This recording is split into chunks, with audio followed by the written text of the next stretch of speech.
मुंबईतला जो 26/11चा हल्ला झाला,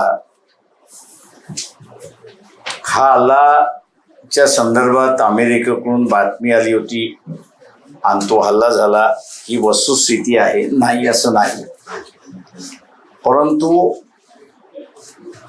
या हल्ल्यामध्ये बऱ्याचशा गोष्टी दडपल्या गेल्यात अशी असणारी परिस्थिती आहे. उज्ज्वल निकम हे भारतीय जनता पक्षाचे लोकसभेचे उमेदवार आहेत. त्यांनी ही मॅटर कंडक्ट केलेली आहे पूर्णपणे. ते आता पार्लमेंटमध्ये जात आहेत. त्याच्यामुळे एक ज्याला इंटेलेक्च्युअल ऑनेस्टी आपण असं म्हणतो, ती पार्लमेंटच्या सदस्याकडे असली पाहिजे असं आम्ही त्या ठिकाणी मानतोय. या ह्याच्यामध्ये काही दडपले गेले असं एकंदरीत आम्हाला या ठिकाणी दिसतंय.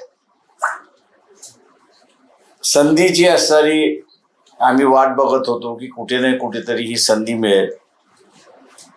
उज्ज्वल निकम हे कॅन्डिडेट झाल्यामुळे ती संधी पुन्हा आली असं मी त्या ठिकाणी मानतोय.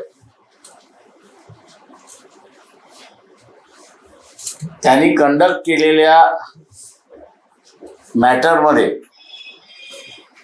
आणि जजमेंट जे झालेलं आहे 6/5/2010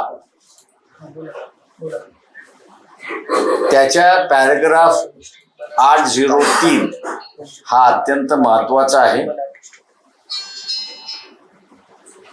In all, there were 5 firearms entry wound found on the shoulder blade, top region between neck and right shoulders.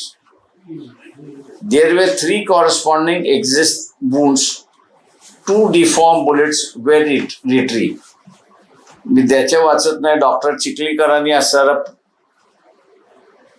Postmortem केलेला आणि त्या पोस्टमॉर्टमच्या रिपोर्टमध्ये आणि बॅसिलॅटिक रिपोर्ट्समध्ये the bullet retrieve from the dead bodies was sent to ballistic expert.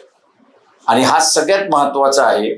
The comparison did not lead to any conclusive opinion whether the bullet tallied with the test fired bullet from weapons held by accused number 1. Accused number 1 म्हणजे हा असणारा कसाब और deceased accused number 1 Abu Ismail. म्हणजे ज्या bullets Hemant करकरेंच्या शरीरातून मिळाल्या त्या bullets आणि कसाब आणि अबू सलीम यांनी वापरलेल्या जे वेपन्स होते त्या वेपन्सची मॅच झाल्या नाहीत. हा त्याच्यातला असणारा अहवाल 803 मध्ये आहे. 804 मध्ये पॅराग्राफ 804 पान नंबर 922/2022 त्याच्यामध्ये सुद्धा अत्यंत महत्वाचं आहे. 2 bullets were retrieved from the dead body of Mr. Vijay Sakalkar during the course of postmortem examination. They were sent to basiletic expert for examination. The comparison did not lead to any conclusive opinion. म्हणजे साखळकरांच्या शरीरामधल्या सुद्धा त्या 2 bullets मिळाल्या. त्या bullets Kasab आणि अबू सलीम यांनी वापरलेल्या weapons बरोबर match झालेल्या नाही. किंवा उज्ज्वल निकम यांना असणारे माझे 2 प्रश्न आहेत. इलेक्शनच्या अगोदर त्यांनी उत्तर द्यावी असं माझं त्यांना आव्हान आहे. पहिला की याच्यामध्ये ह्या कांड झालं हे बरोबर आहे, त्याच्याबद्दल कुठलाही दुमत नाही. हे पाकिस्तानने स्पॉन्सर्ड केलेला टेररिझम होता याच्याबद्दल दुमत नाही. परंतु ह्या कांडच्या आड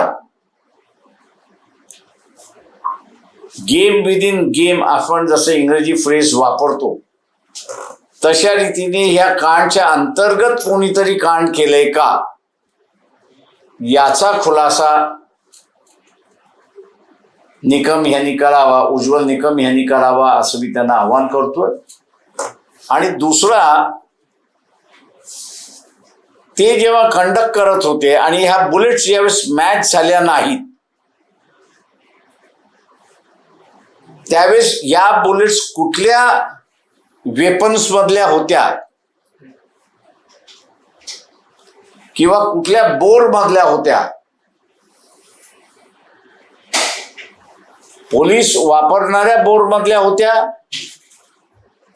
की पोलीस न वापरणाऱ्या बोर मधल्या होत्या, यांच्या संदर्भातली त्यांनी ॲडिशनल इन्क्वायरी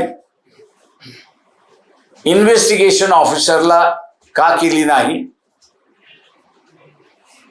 आणि कोर्टाला ही बाब त्यांनी का नजरेस आणून दिली नाही. या दोन गोष्टींचा असणारा खुलासा उज्ज्वल निकम हे करतील अशी मी अपेक्षा त्यांच्याकडून धरतोय. हा महत्वाचा बाब आहे असं मी त्या ठिकाणी मानतोय. कारण का गेम विदिन गेम असेल तर मग या गेमच्या पाठीमागचा सूत्रधार कोण आहे?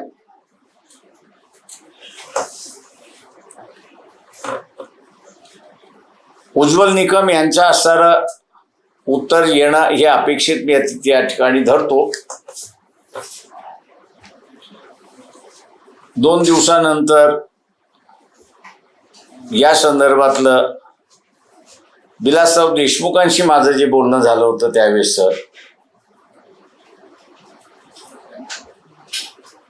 तेही महत्वाचे असं मी त्या ठिकाणी मानतो. आणि म्हणून उज्ज्वल निकम यांनी या संदर्भातली आपली भूमिका आणि आपली बाजू इलेक्शनमध्ये स्पष्ट करावी अशी मी त्यांना विनंती करतो.